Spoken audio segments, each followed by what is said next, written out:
All right, the latest economic data shows inflation in the U.S. is slowly on the decline, but average Americans still feel very financially insecure. According to a survey by Bankrate, some Americans say they need to earn about $233,000 a year in order to feel financially secure. I know you all are checking your bank accounts now, and nearly double that, $483,000 a year to achieve financial freedom. That's a lot of freedom.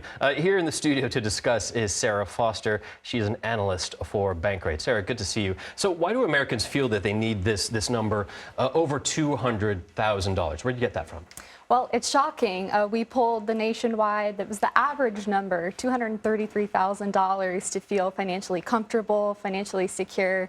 I was pretty surprised by it. I mean, especially looking at the average earnings for workers in 2021.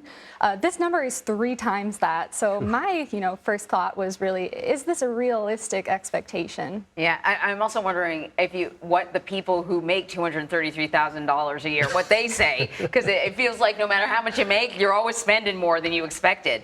I imagine there are differences between gender, race, age. Yeah, and we saw that exactly. That was kind of the first thing that I looked at, too. Gen X is actually, interestingly enough, the generation to keep an eye on.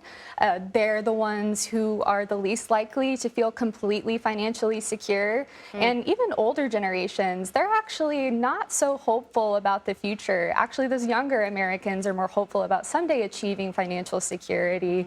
And I think, it makes sense. Gen X is really that sandwich generation. They're kind of caught between the rock and a hard place of student loan debt, raising children, caring for an aging parents. Women, not surprisingly as well, and also Black Americans say that they would need more money to feel financially secure and rich.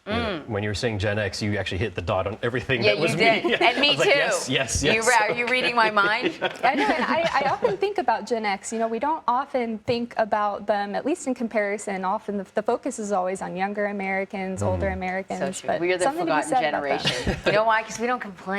We just sit there and take it. Thank you. I feel seen. I feel seen. I'm curious though. The bar for financial freedom and happiness is about twice as much. Why is it that much? Well, I think there really is this story. I mean, for the past 2 years, we've obviously been dealing with decades-high inflation. But long before that, Americans have been indicating that they're feeling consistently priced out of America. I think there's obviously elevated childcare costs, healthcare costs, college tuition, for example, and even home prices.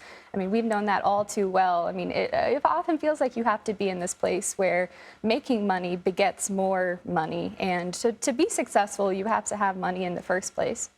I don't know if you looked into this, but is there a difference between how you feel and the reality?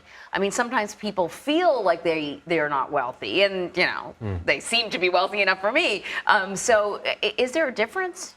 I think you could definitely trace a difference back. I mean, perception often does become reality, especially in a consumer-driven economy.